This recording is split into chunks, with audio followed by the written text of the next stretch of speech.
Attention, by C.H. Spurgeon. This sermon was created with an artificial voice for the audiobook initiative on sermon audio.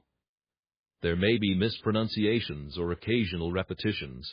To report a mistake, please email us at info@sermonaudio.com and include the sermon ID or title of the message and the time at which the error occurs. We will do our best to get it corrected for future listeners. Attention! Our subject is one which I find scarcely ever noticed in any books upon homiletics. A very curious fact, for it is a most important matter, and worthy of more than one chapter. I suppose the homiletical savants consider that their entire volumes are seasoned with this subject, and that they need not give it to us in lumps, because, like sugar in tea, it flavors the whole. That overlooked topic is how to obtain and retain the attention of our hearers. Their attention must be gained, or nothing can be done with them, and it must be retained, or we may go on word-spinning, but no good will come of it. Over the head of military announcements, our English officers always place the word attention in large capitals, and we need some such word over all our sermons. We need the earnest, candid, wakeful, continued attention of all those who are in the congregation. If men's minds are wandering far away, they cannot receive the truth, and it is much the same if they are inactive. Sin cannot be taken out of men, as Eve was taken out of the side of Adam, while they are fast asleep. They must be awake, understanding what we are saying, and feeling its force, or else we may as well go to sleep too. There are preachers who care very little whether they are attended to or not. So long as they can hold on through the allotted time, it is of very small importance to them whether their people hear for eternity or hear in vain. The sooner such ministers sleep in the churchyard and preach by the verse on their gravestones, the better. Some brethren speak up the ventilator, as if they sought the attention of the angels, and others look down upon their book as if they were absorbed in thought, or had themselves for an audience, and felt much honored thereby. Why do not such brethren preach on the prairie and edify the stars? If their preaching has no reference to their hearers, they might do so with evident propriety. If a sermon be a soliloquy, the more lonely the performer the better. To a rational preacher, and all are not rational, it must seem essential to interest all his audience, from the eldest to the youngest. We ought not to make even children inattentive. Make them inattentive, say you. Who does that? I say that most preachers do. And when children are not quiet in a meeting, it is often as much our fault as theirs. Can you not put in a little story or parable on purpose for the little ones? Can you not catch the eye of the boy in the gallery and the little girl downstairs, who have begun to fidget, and smile them into order? I often talk with my eyes to the orphan boys at the foot of my pulpit. We want all eyes fixed upon us and all ears open to us. To me it is an annoyance if even a blind man does not look at me with his face. If I see anybody turning round, whispering, nodding, or looking at his watch, I judge that I am not up to the mark, and must by some means win these minds. Very seldom have I to complain, and when I do, my general plan is to complain of myself, and own that I have no right to attention unless I know how to command it. Now, there are some congregations whose attention you do not readily gain. They do not care to be interested. It is useless to scold them. That will be like throwing a bush at a bird to catch it.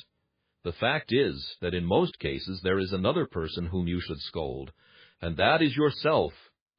It may be their duty to attend, but it is far more your duty to make them do so.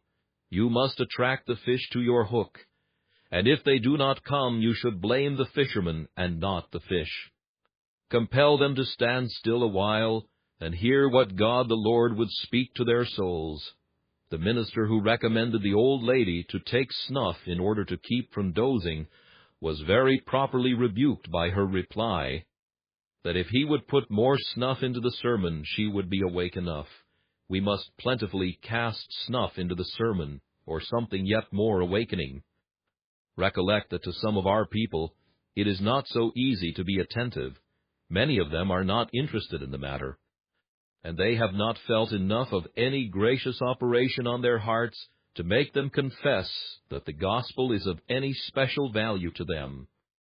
Concerning the Savior whom you preach, you may say to them, Is it nothing to you, all ye that pass by?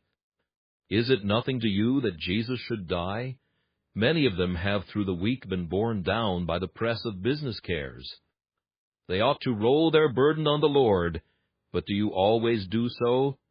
Do you always find it easy to escape from anxieties? Are you able to forget the sick wife and the ailing children at home?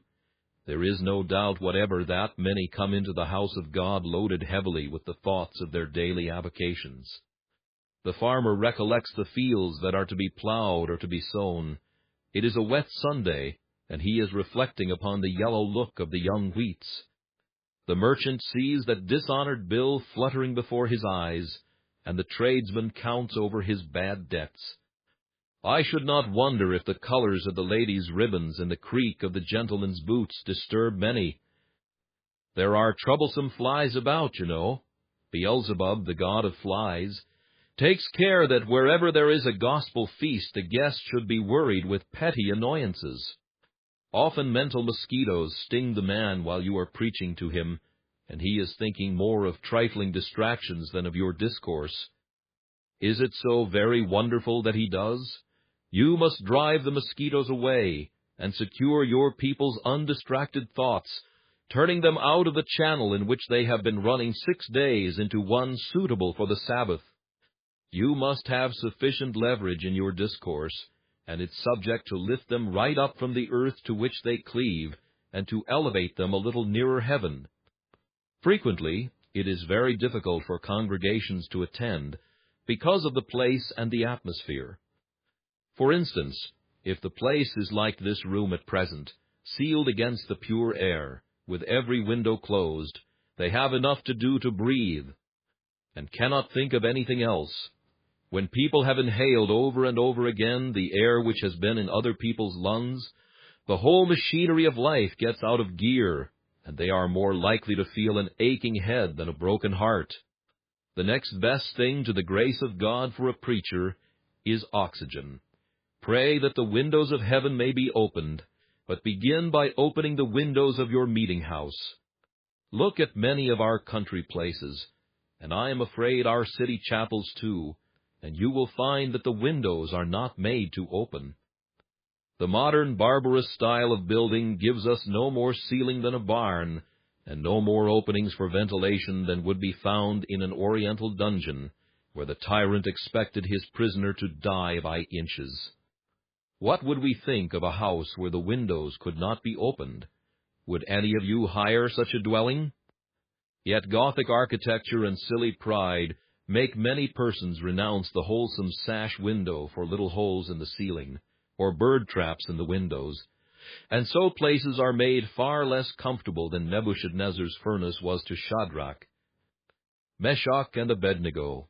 Provided all such chapels were properly insured, I could not pray for their preservation from fire. Even where the windows will open, they are often kept closed by the month together, and from Sunday to Sunday the impure atmosphere is unchanged. This ought not to be endured. I know some people do not notice such things, and I have heard it remarked that foxes are not killed by the stench of their own holes. But I am not a fox, and bad air makes me dull, and my hearers dull too. A gust of fresh air through the building might be to the people the next best thing to the gospel itself.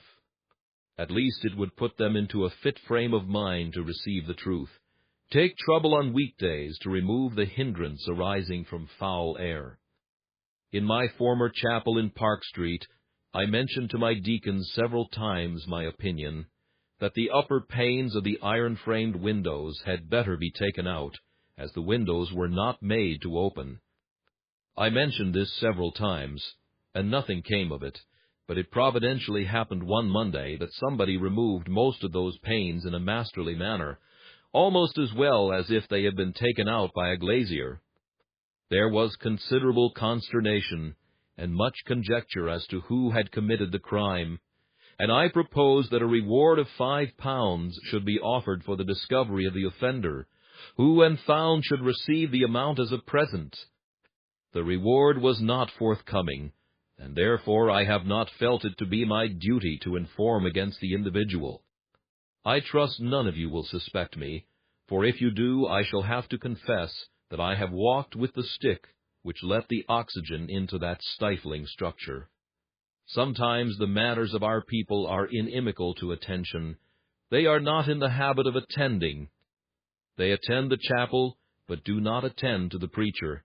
They are accustomed to look round at everyone who enters the place, and they come in at all times, sometimes with much stamping, squeaking of boots, and banging of doors. I was preaching once to a people who continually looked round, and I adopted the expedient of saying, "Now, friends, as it is so very interesting to you to know who comes in, and it disturbs me so very much for you to look round, I will, if you like, describe each one as he comes in, so that you may sit and look at me, and keep up at least a show of decency."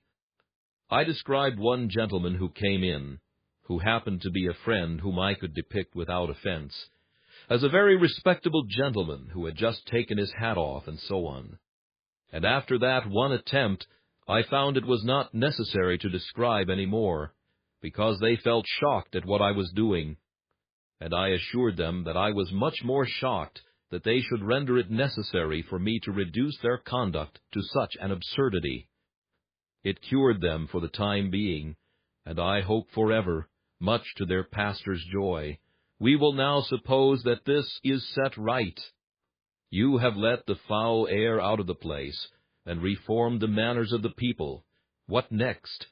In order to get attention, the first golden rule is, always say something worth hearing. Most persons possess an instinct which leads them to desire to hear a good thing. They have a similar instinct, also, which you had better take note of, namely, that which prevents their seeing the good of attentively listening to mere words.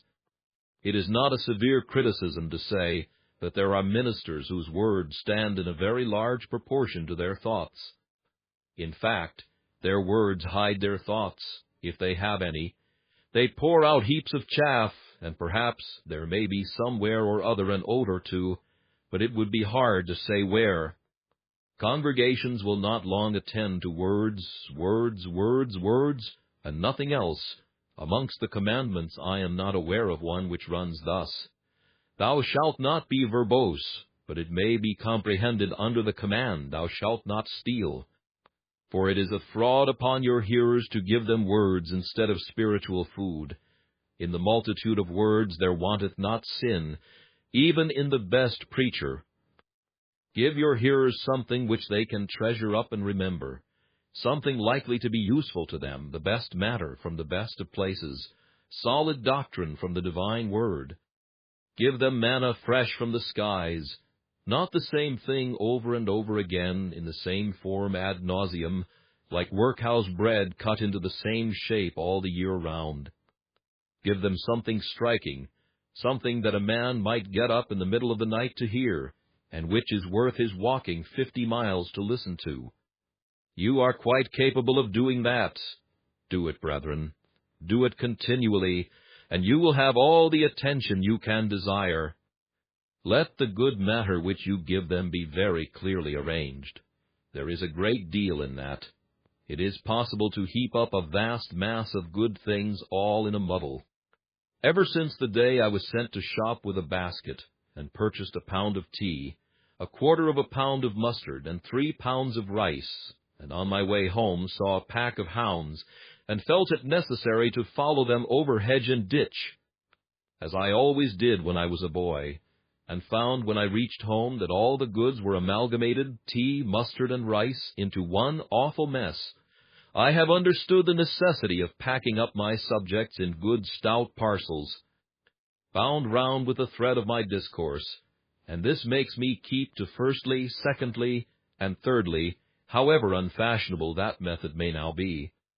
People will not drink your mustardy tea, nor will they enjoy muddled-up sermons, in which you cannot tell head from tail, because they have neither, but are like Mr. Bright's Skye Terrier, whose head and tail were both alike. Put the truth before men in a logical, orderly manner, so that they can easily remember it, and they will the more readily receive it. Be sure, moreover, to speak plainly, because however excellent your matter, if a man does not comprehend it, it can be of no use to him. You might as well have spoken to him in the language of Kamskatka as in your own tongue, if you use phrases that are quite out of his line, and modes of expression which are not suitable to his mind. Go up to his level if he is a poor man. Go down to his understanding if he is an educated person.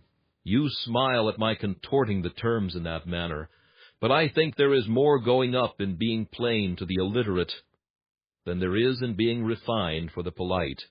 At any rate, it is the more difficult of the two, and most like the Saviour's mode of speech. It is wise to walk in a path where your auditors can accompany you, and not to mount the high horse and ride over their heads. Our Lord and Master was the King of preachers, and yet he never was above anybody's comprehension, except so far as the grandeur and glory of his matter were concerned. His words and utterances were such that he spake like the holy child Jesus. Let your hearts indite a good matter, clearly arranged and plainly put, and you are pretty sure to gain the ear, and so the heart. Attend also to your manner of address. Aim in that at the promotion of attention. And here I should say, as a rule, do not read your sermons. There have been a few readers who have exercised great power, as, for instance, Dr. Chalmers, who could not have had a more attentive audience had he been extemporizing. But then I do not suppose that we are equal to Dr. Chalmers. Men of such eminence may read if they prefer it, but for us there is a more excellent way. The best reading I have ever heard has tasted of paper and has stuck in my throat.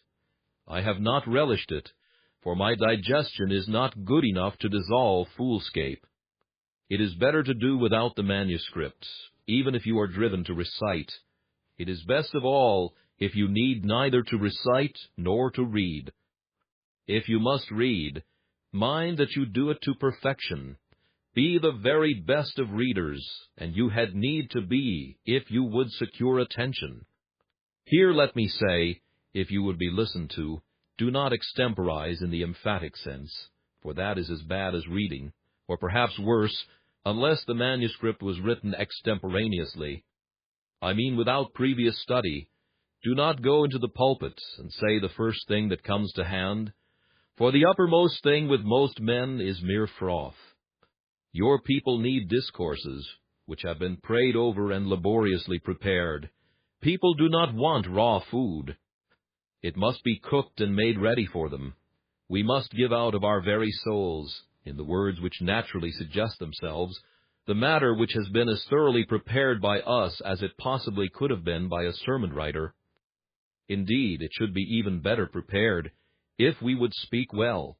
The best method is, in my judgment, that in which the man does not extemporize the matter, but extemporizes the words. The language comes to him at the moment, but the theme has been well thought out, and like a master in Israel, he speaks of that which he knows and testifies of what he has seen. In order to get attention, make your manner as pleasing as it can possibly be. Do not, for instance, indulge in monotones. Vary your voice continually. Vary your speed as well. Dash as rapidly as a lightning flash, and anon travel forward in quiet majesty. Shift your accent, move your emphasis, and avoid sing-song. Vary the tone, use the bass sometimes, and let the thunders roll within. At other times, speak as you ought to do generally, from the lips, and let your speech be conversational. Anything for a change. Human nature craves for variety, and God grants it in nature, providence, and grace. Let us have it in sermons also. I shall not, however, dwell much upon this, because preachers have been known to arouse and sustain attention by their matter alone, when their mode of speech has been very imperfect. If Richard Sibbes, the Puritan, were here this afternoon, I would guarantee him fixed attention to anything that he used to say, and yet he stammered dreadfully. One of his contemporaries says he sibilated. He lisped and hissed so much. We need not look far for instances in modern pulpits, for there are too many of them. But we may remember that Moses was slow of speech, and yet every ear was attent to his words.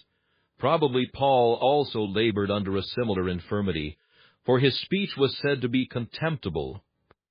Of this, however, we are not sure, for it was only the criticism of his enemies. Paul's power in the churches was very great, and yet he was not always able to maintain attention when his sermon was long. For at least one hearer went to sleep under him with serious result. Manner is not everything. Still, if you have gathered good matter, it is a pity to convey it meanly. A king should not ride in a dust cart. The glorious doctrines of grace should not be slovenly delivered. Right royal truths should ride in a chariot of gold. Bring forth the noblest of your milk-white steeds, and let the music sound forth melodiously from the silver trumpets, as truth rides through the streets. If people do not attend, do not let them find excuses in our faulty utterance. If, however, we cannot mend in this respect, let us be the more diligent to make up for it by the richness of our matter, and on all occasions let us do our very best. As a rule, do not make the introduction too long. It is always a pity to build a great porch to a little house. An excellent Christian woman once heard John Howe, and as he took up an hour in his preface, her observation was that the dear good man was so long a time in laying the cloth that she lost her appetite. She did not think there would be any dinner after all. Spread your table quickly, and have done with the clatter of the knives and the plates. You may have seen a certain edition of Doddridge's Rise and Progress of Religion in the Soul, with an introductory essay by John Foster. The essay is both bigger and better than the book, and deprives Doddridge of the chance of being read. Is not this preposterous? Avoid this error in your own productions. I prefer to make the introduction of my sermon very like that of the town crier, who rings his bell and cries, "Oh, yes! Oh, yes." This is to give notice, merely to let people know that he has news for them and wants them to listen. To do that, the introduction should have something striking in it. It is well to fire a startling shot as the signal gun to clear the decks for action. Do not start at the full pitch and tension of your mind, but yet in such way that all will be led to expect a good time. Do not make your exordium a pompous introduction into nothing, but a step to something better still. Be alive at the very commencement. In preaching, do not repeat yourselves. I used to hear a divine who had a habit, after he had uttered about a dozen sentences, of saying, "As I have already observed," or "I repeat what I before remarked." Well, good soul, as there was nothing particular in what he had said, the repetition only revealed the more clearly the nakedness of the land. If it was very good, and you said it forcibly, why go over it again? And if it was a feeble affair, why exhibit it a second time? Occasionally, of course, the repetition of a few sentences may be very telling. Anything may be good occasionally, and yet be very vicious as a habit. Who wonders that people do not listen the first time when they know it is all to come over again? Yet further, do not repeat the same idea over and over again, in other words. Let there be something fresh in each sentence. Be not forever hammering away at the same nail. Yours is a large Bible. Permit the people to enjoy its length and breadth. And, brethren, do not think it necessary or important every time you preach to give a complete summary of theology or a formal digest of doctrines, after the manner of Dr. Gill. Not that I would discredit or speak a word against Dr. Gill. His method is admirable for a body of divinity or a commentary, but not suitable for preaching. I know a divine whose sermons, whenever they are printed, read like theological summaries, more fitted for a classroom than for a pulpit. They fall flat on the public ear.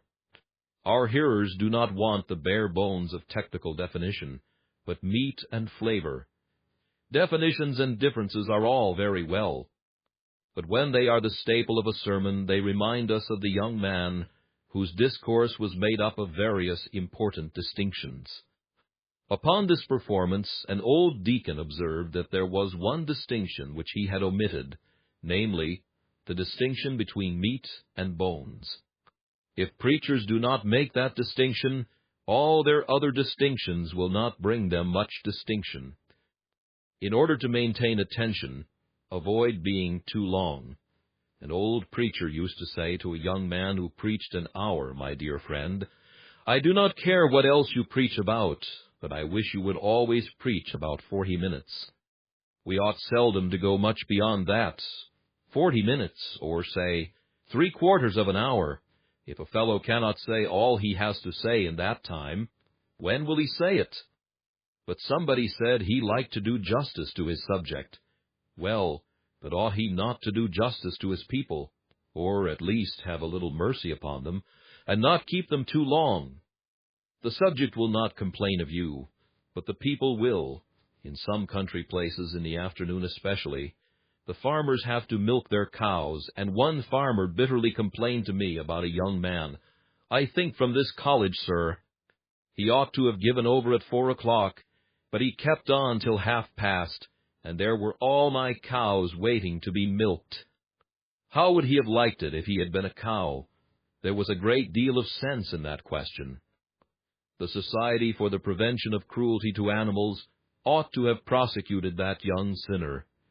How can farmers hear to profit when they have cows on the brain? The mother feels morally certain during that extra 10 minutes of your sermon that the baby is crying or the fire is out, and she cannot and will not give her heart to your ministrations. You are keeping her 10 minutes longer than she bargained for, and she looks upon it as a piece of injustice on your part. There is a kind of moral compact between you and your congregation that you will not weary them more than an hour and a half, and if you keep them longer, it amounts to an infraction of a treaty and a piece of practical dishonesty of which you ought not to be guilty. Brevity is a virtue within the reach of all of us. Do not let us lose the opportunity of gaining the credit which it brings. If you ask me how you may shorten your sermons, I should say, study them better. Spend more time in the study that you may need less in the pulpit. We are generally longest when we have least to say. A man with a great deal of well-prepared matter will probably not exceed 40 minutes. When he has less to say, he will go on for 50 minutes, and when he has absolutely nothing, he will need an hour to say it in.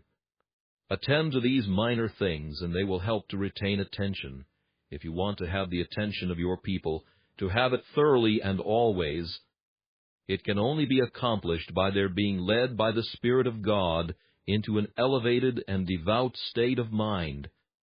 If your people are teachable, prayerful, active, earnest, devout, they will come up to the house of God on purpose to get a blessing. They will take their seats prayerfully, asking God to speak to them through you. They will remain on the watch for every word and will not weary. They will have an appetite for the gospel, for they know the sweetness of the heavenly manna, and they will be eager to gather their appointed portions. No man will ever have a congregation to preach to which surpasses my own in this respect. Indeed, those with whom the preacher is most at home are usually the best hearers for him. It is comparatively easy to me to preach at the tabernacle. My people come on purpose to hear something, and their expectation helps to fulfill itself. If they would hear another preacher with the same expectancy, I believe they would generally be satisfied. Though there are exceptions. When the preacher first settles, he cannot expect that his congregation will give him that solemn, earnest attention which those obtain who stand up like fathers among their own children, endeared to their people by 1,000 memories, and esteemed for age and experience. Our whole life must be such as to add weight to our words, so that in after years we shall be able to wield the invincible eloquence of a long-sustained character. and obtain not merely the attention, but the affectionate veneration of our flock. If by our prayers and tears and labors our people become spiritually healthy, we need not fear that we shall lose their attention. A people hungering after righteousness, and a minister anxious to feed their souls, will act in sweetest harmony with each other when their common theme is the word of the Lord. If you need another direction for winning attention, I should say, be interested yourself, and you will interest others. There is more in those words than there seems to be, and so I will follow a custom which I just now condemned, and repeat the sentence, be interested yourself, and you will interest other people. Your subject must weigh so much upon your own mind that you dedicate all your faculties at their best to the deliverance of your soul concerning it. And then, when your hearers see that the topic has engrossed you, it will by degrees engross them. Do you wonder that people do not attend to a man who does not feel that he has anything important to say?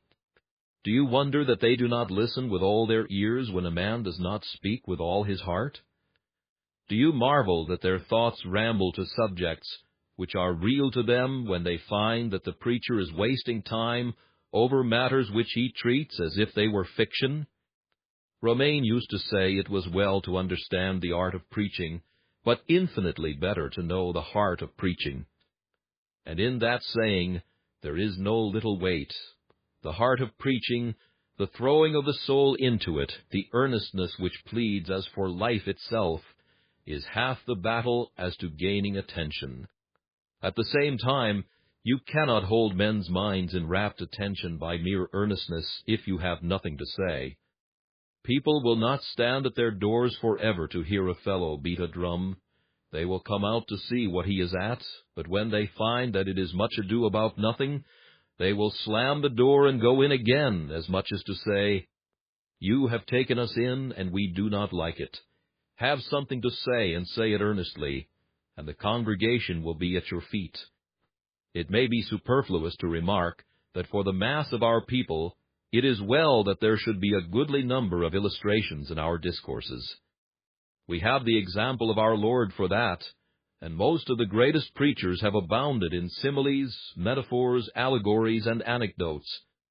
But beware of overdoing this business. I read the other day the diary of a German lady who has been converted from Lutheranism to our faith, and she speaks of a certain village where she lives. There is a mission station here, and young men come down to preach to us. I do not wish to find fault with these young gentlemen, but they tell us a great many very pretty little stories, and I do not think there is much else in what they say. Also, I have heard some of their little stories before. Therefore they do not so much interest me as they would do if they would tell us some good doctrine out of the Scriptures. The same thing has no doubt crossed many other minds. Pretty stories are all very well, but it will never do to rely upon them as the great attraction of a sermon. Moreover, take warning concerning certain of these pretty little stories, for their day is over and gone. The poor things are worn threadbare, and ought to go into the rag-bag. I have heard some of them so many times that I could tell them myself, but there is no need. From stock anecdotes may both ourselves and our hearers be mercifully delivered. Ancient jests sicken us when witlings retail them as their own ideas, and anecdotes to which our great-grandfathers listened have much the same effect upon the mind. Beware of those extremely popular compilations of illustrations which are in every Sunday school teacher's hand, for nobody will thank you for repeating what everybody already knows by heart. If you tell anecdotes, let them have some degree of freshness and originality. Keep your eyes open, and gather flowers from the garden and the field with your hands. They will be far more acceptable than withered specimens borrowed from other men's bouquets, however beautiful those may once have been. Illustrate richly and aptly, but not so much with parables imported from foreign sources, as with apt similes growing out of the subject itself. Do not, however, think the illustration everything. It is the window, but of what use is the light which it admits if you have nothing for the light to reveal? Garnish your dishes, but remember that the joint is the main point to consider, not the garnishing. Real instruction must be given and solid doctrine taught, or you will find your imagery pall upon your hearers, and they will pine for spiritual meat. In your sermons, cultivate what Father Taylor calls the surprise power. There is a great deal of force in that for winning attention. Do not say what everybody expected you would say. Keep your sentences out of ruts. If you have already said, "Salvation is all of grace," do not always add, and not by human merit, but vary it and say, "Salvation is all of grace." Self-righteousness has not a corner to hide its head in. I fear I cannot recall one of Mr. Taylor's sentences so as to do it justice, but it was something like this: "Some of you make no advance in the divine life, because you go forward a little way, and then you float back again, just like a vessel on a tidal river which goes down with the stream, just far enough to be carried back again on the return tide. So you make good progress for a while, and then all of a sudden, what did he say? You hitch up in some muddy creek. Did he not also repeat us a speech to this effect? He felt sure that if they were converted, they would walk uprightly and keep their bullocks out of their neighbor's corn."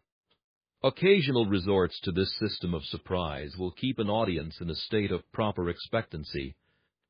I sat last year about this time on the beach at Mentone by the Mediterranean Sea.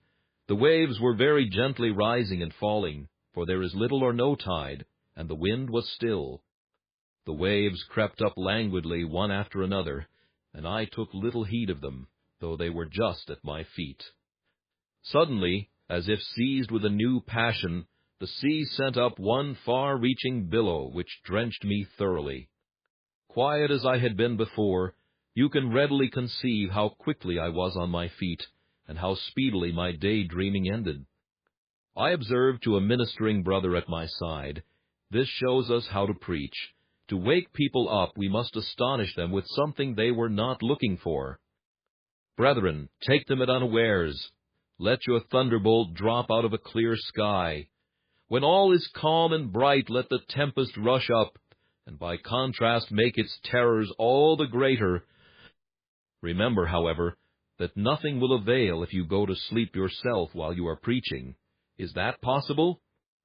Oh, possible. It is done every Sunday. Many ministers are more than half asleep all through the sermon. Indeed, they never were awake at any time, and probably never will be, unless a cannon should be fired off near their ear. Tame phrases, hackneyed expressions, and dreary monotones make the staple of their discourses, and they wonder that the people are so drowsy. I confess I do not. A very useful help in securing attention is a pause. Pull up short every now and then, and the passengers on your coach will wake up. The miller goes to sleep while the mill wheels revolve. But if by some means or other the grinding ceases, the good man starts and cries, "What now?" On a sultry summer's day, if nothing will keep off the drowsy feeling, be very short, sing more than usual, or call on a brother or two to pray. A minister who saw that the people would sleep sat down and observed, "I saw you were all resting, and I thought I would rest too." Andrew Fuller had barely commenced a sermon when he saw the people going to sleep. He said, "Friends, friends, friends, this won't do. I have thought sometimes when you were asleep that it was my fault, but now you are asleep before I begin, and it must be your fault. Pray wake up and give me an opportunity of doing you some good. Just so, know how to pause. Make a point of interjecting arousing parentheses of quietude. Speech is silver, but silence is golden when hearers are inattentive. Keep on,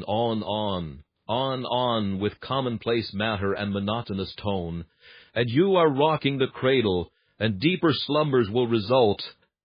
Give the cradle a jerk, and sleep will flee. I suggest again that in order to secure attention all through a discourse, we must make the people feel that they have an interest in what we are saying to them. This is, in fact, a most essential point, because nobody sleeps while he expects to hear something to his advantage. I have heard of some very strange things, but I never did hear of a person going to sleep while a will was being read in which he expected a legacy. Neither have I heard of a prisoner going to sleep while the judge was summing up, and his life was hanging in jeopardy. Self-interest quickens attention. Preach upon practical themes, pressing, present, personal matters, and you will secure an earnest hearing. It will be well to prevent attendants traversing the aisles to meddle with gas or candles, or to distribute plates for collections, or to open windows. Deacons and sextons trotting over the place are a torture never to be patiently endured, and should be kindly, but decidedly requested to suspend their perambulations. Late attendance also needs remedying, and our gentlest reasonings and expostulations must be brought to bear upon it. I feel sure that the devil has a hand in many disturbances in the congregation, which jar upon our nerves and distract our thoughts. The banging of a pew door, the sharp fall of a stick on the floor, or the cry of a child, are all convenient means in the hands of the evil one for hindering us in our work. We may, therefore, very justifiably beg our people to preserve our usefulness from this class of assaults. I gave you a golden rule for securing attention at the commencement, namely, always say something worth hearing. I will now give you a diamond rule, and conclude.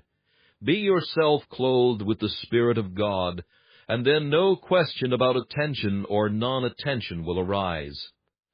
Come fresh from the closet and from communion with God, to speak to men for God with all your heart and soul, and you must have power over them.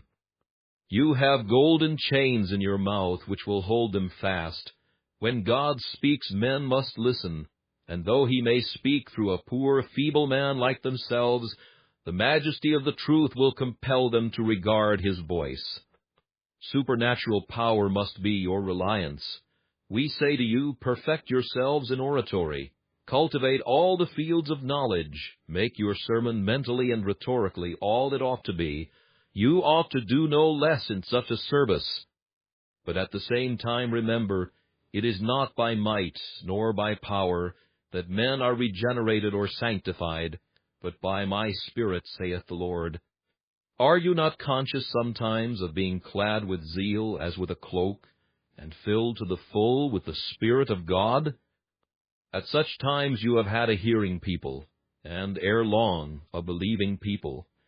But if you are not thus endowed with power from on high, you are to them no more than a musician who plays upon a goodly instrument, or sings a sweet song with a clear voice, reaching the ear but not the heart. If you do not touch the heart, you will soon weary the ear. Clothe yourself, then, with the power of the Spirit of God, and preach to men as those who must soon give an account, and who desire that their account may not be painful to their people and grievous to themselves, but that it may be to the glory of God. Brethren, may the Lord be with you, while you go forth in his name and cry, He that hath ears to hear, let him hear. End of attention.